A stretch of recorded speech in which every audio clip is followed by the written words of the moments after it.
अस्सलामुअलैकुम। तो इस वीडियो के अंदर हम लोग अपना topic measurement of central tendency को स्टार्ट कर रहे होंगे। अब देखिए इसका मतलब क्या होता है, डिस्पर्जन वाला पार्ट हम लोग बाद में कवर कर रहे होंगे।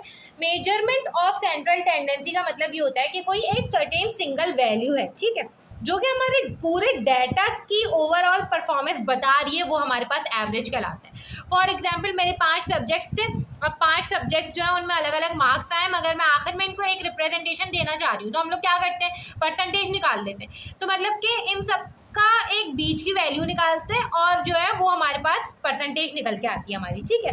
तो वो जो हम एवरेज निकाल रहे हैं वो हमारे पास पूरे डाटा की कोई बीच की वैल्यू निकल के आती है, ठीक है, क्योंकि वो डाटा का सेंट्रल पार्ट होता है, इसलिए हम लोग उसे मेजर ऑफ सेंट्रल टेंडेंसी भी कहते हैं, ठीक है। अब एवरेज हमारे पास दो तरीके के होते हैं, एक होता है मैथमेटिकल एवरेज और एक होती है एवरेज पोजीशन। मैथमेटिकल एवरेज से वही मुराद है जो सिंपल एवरेज होता है, 15, 20, 25, 30, 40 इन सबका एवरेज निकालूं, सबको प्लस करके डिवाइड बाय जितने नंबर्स हैं, तो ये हमारे पास सिंपल एवरेज होता है, जिसे हम लोग मीन भी कह रहे होते हैं, ठीक है। ये हमारे पास एवरेज हो गया, मगर हमारे पास कुछ एवरेज पोजीशन भी होती है, जैसे इनकी बीच की कोई पोजीशन निकाली मैंने, तो वो भी हमारे पास बहुत तरीके के होते हैं। अब इसमें बहुत सारी चीज़ें, एवरेज पोजीशन में हमारे पास बहुत सारे तरीके हैं, हम लोग मॉड भी निकालते हैं, मीडियन भी निकालते हैं, क्वार्टाइल, डिसाइल, परसेंटाइल, जब हम पढ़ेंगे तो हमें पता चल जाएगा कि इनका मतलब क्या है। इसी तरीके से मैथमेटिकल एवरेजेस भी हमारे पास 3 तरीके के होते हैं, एक हमारे पास होता है अर्थमेटिक मीन, एक होता है हमारे पास ज्योमेट्रिक मीन, एक होता है हमारे पास हार्मोनिक मीन। जब हमें डाटा गिवन होता है तो वो 2 तरीके का हो सकता है, या तो वो ग्रुप डाटा होगा या तो वो अनग्रुप डाटा होगा। ग्रुप डाटा के लिए हमारे पास अलग फॉर्मूलाज है और अनग्रुप डाटा के लिए हमारे पास अलग फॉर्मूलाज है। अभी हम लोग बात कर रहे होंगे सिर्फ मैथमेटिकल एवरेज की, एवरेज पोजीशन की बात हम लोग आगे वाली वीडियोस में कर रहे होंगे। मैथमेटिकल एवरेज हम लोग आज निकालना सीखेंगे। अर्थमेटिक मीन अगर अनग्रुप डाटा का हो तो कैसे निकालते हैं, ग्रुप डाटा का कैसे निकालते हैं, ज्योमेट्रिक मीन अनग्रुप डाटा का कैसे निकालते हैं, ग्रुप डाटा का कैसे निकालते हैं, और इसी तरीके से हार्मोनिक मीन भी। तो अब हम इनके क्वेश्चंस करके देख लेते हैं। अब देखिए हमारे पास 2 क्वेश्चंस मौजूद है, पहले में भी हमें अर्थमेटिक मीन निकालना है और दूसरे में भी हमें अर्थमेटिक मीन निकालना है। हमारे पास 2 फॉर्मूलाज मौजूद है, एक अनग्रुप डाटा के लिए और एक ग्रुप डाटा के लिए। ये हमारे पास जिस तरीके से कॉलम्स गिवन होते हैं, ये हमारे पास ग्रुप डाटा होता है और ये अनग्रुप डाटा होता है। अब देखिए एक चीज़ है, अभी हम लोग जो पार्ट पढ़ रहे हैं ना, अभी हम लोग ये वाला पार्ट पढ़ रहे हैं जिसमें हम लोग पोजीशंस की बात नहीं कर रहे, ठीक है, हम लोग एवरेजेस की बात कर रहे हैं। तो एवरेज में हमें मीन निकालना होता है और जो मीन के फॉर्मूलाज होते हैं इसके जो यूज़ करने के लिए ज़रूरी नहीं है कि हम इसकी जो है ना पोजीशन आगे पीछे करते हैं तो कोई फ़र्क पड़ेगा, या आपको इस तरीके से गिवन है या ये नंबर्स आगे पीछे होते हैं, असेंडिंग ऑर्डर ना भी होता है, जब भी कोई फ़र्क नहीं पड़ता। मगर जब हम लोग इस पार्ट पे आएंगे ना एवरेज पोजीशन वाले, तो फिर पोजीशन से फ़र्क पड़ेगा, ठीक है। तो ये चीज़ आपने लाजमी ध्यान में रखनी है। अब अनग्रुप डाटा आपसे कहते हैं अर्थमेटिक मीन निकालो, आपको सिंपल फार्मूला आई 1 से लेके n तक जाएगा, xi/n। अब xi क्या है भाई, सबको प्लस कर लेंगे। अब देखिए सबको प्लस करेंगे, चाहे ये 13 इधर लिखा होता है या इधर लिखा हुआ होता है, इससे कोई फर्क नहीं पड़ता, ठीक है। तो 1 + 1 + 2 + 5 + 8 + 13 + 17 + 20 + 25, और ये n क्या है भाई, n हमारे पास जितने नंबर ऑफ वैल्यूज़ हैं 1 2 3 4 5 6 7 8 9। अब बेशक वैल्यूज़ रिपीट हो रही हैं तो आप उसको 1 नहीं बोलेंगे, आप उसको 2 ही बोलेंगे, 2 दफ़ा आ रही है, 3 दफ़ा आ रही है, 4 दफ़ा आ रही है, ठीक है। तो 1 2 3 इस तरीके से ये 9 है, ठीक है। तो आप जैसे इसको सॉल्व करेंगे आपके पास आंसर आ जाएगा 10.22 और मीन को इस तरीके से डिनोट किया जाता है। अब ये हमारे पास दूसरा क्वेश्चन है जो कि ग्रुप डाटा का है। यहाँ पे मैं ग्रुप डाटा का फॉर्मूला लिख देती हूँ, समीशन i 1 से लेके n तक fi इंटू xi डिवाइड में हो जाएगा समीशन i 1 से लेके n तक fi। अब समीशन है ना, समीशन का मतलब होता है कि आपको पूरे उस कॉलम का सम करना होता है। समीशन fi मतलब fi वाले पूरे कॉलम का जो सम होगा और इसका जो आंसर आएगा वो यहाँ पे आएगा, और ये ऊपर क्या है भाई, समीशन fi इंटू xi का आपको एक कॉलम बनाना पड़ेगा, ठीक है।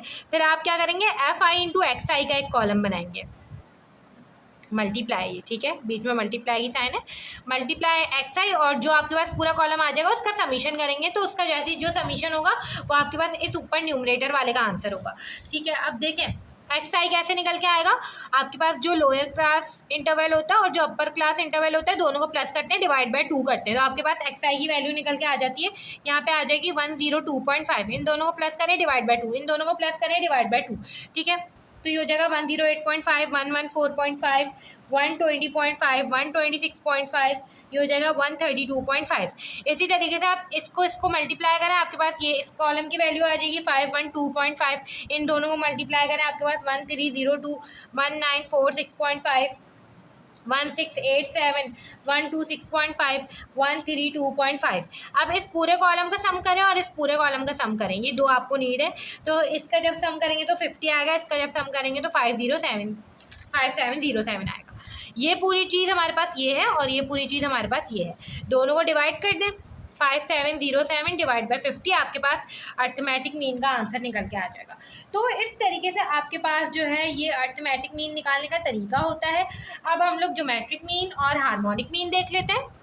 अब देखिए हमारे पास वही डाटा है मगर हमें इसका ज्योमेट्रिक मीन निकालना है। ज्योमेट्रिक मीन अनग्रुप डाटा के लिए हमें क्या करना है, एंटी लॉग, और सिंपल हो जाएगा समीशन ऑफ लॉग एक्स आई, ठीक है, डिवाइड बाय एन। अब लॉग एक्स आई कैसे निकलेगा भाई, सिंपल है, एक्स आई हमारे पास ये वैल्यूज होती हैं और समीशन है उनका, तो log 1 plus log 1 plus log 2 plus log 5 plus log 8 plus log 13 plus log 17 plus log 20 plus log 25।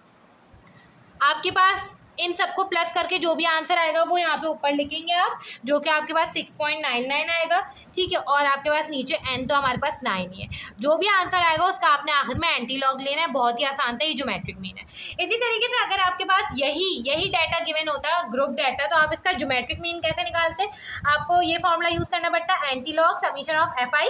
Summation of F I आपने पहले ही निकाल लिया है, लॉग एक्स आई, आप एक कॉलम बनाते लॉग एक्स आई का, और हर एक्स आई की वैल्यू, ये हर एक्स आई की वैल्यू जो एक्स आई का आपने कॉलम निकाला है ना, इसका लॉग लेते, आपके पास एक पूरा कॉलम निकल के आ जाता, ठीक है। उसके बाद आप एफ आई और लॉग एक्स आई, इन दोनों को जो है आपके पास ये एक ही है, ठीक है, दोनों को मल्टीप्लाई करते हैं, आपके पास एक और कॉलम बनता है जो कि F I into log X I का होता, ठीक है। फिर उस पूरे कॉलम का सम करते, एक और कॉलम बनाते जो कि होता है F I into log X I का। इसको ये वाली वैल्यू जो भी होती आंसर आता, दोनों को मल्टीप्लाई करके आंसर आता, इसको आंसर आता, इस तरीके से पूरा कॉलम आ जाता, आखिर में सम होता, तो ये वाली वैल्यू ऊपर की निकल के आ जाती, नीचे वाली वैल्यू तो हमें पहले ही पता है 50, और फिर आखिर में जो भी आंसर आता है उसका एंटी लॉग लेते, सिंपल है, ठीक है। इसी तरीके से अगर हमें हार्मोनिक मीन निकालना होता है इस अनग्रुप डाटा का, तो हम लोग हार्मोनिक मीन कैसे निकालते हैं भाई, एन हमारे पास 9 है, divide by summation of 1 over X I. 1 over X I मतलब 1 over 1 plus 1 over 1 plus 1 over 2 plus 1 over 5 plus 1 over 8, 1 over 13 plus 1 over 17, 1 over 20, 1 over 25। सबको 1 ओवर कर दिया आपने, सारे एक्स आई को सबको सम करेंगे, समीशन आ जाएगा आपके पास, जो भी आंसर आएगा उसको 9 से डिवाइड कर देंगे, आपके पास हार्मोनिक मीन निकल के आ जाएगा। सेम आप ग्रुप डाटा का कैसे निकालेंगे, समीशन ऑफ एफ आई का कॉलम आपके पास पहले ही है, F I into 1 over X I, F I का कॉलम आपके पास मौजूद है, ठीक है। अब 1 ओवर एक्स आई का कॉलम एक बना लें, ठीक है। 1 ओवर एक्स आई का कॉलम कैसे आता, ये जो एक्स आई की वैल्यूज निकाली इनको 1 ओवर कर दें, सारे आंसर आएंगे, F I into 1 over X I करें, आपके पास जो कॉलम आता है उसका समीशन लेते हैं, सिंपल है। ये सिर्फ मैथमेटिकल कैलकुलेशन थी, तो इन फॉर्मूलाज का आपने सिंपल यूज़ करना है और हमारे पास ये आंसर आ जाएंगे। नेक्स्ट वीडियो में जो हमारे पास पोजीशन वाला काम हो रहा होगा हम उसको देख रहे होंगे।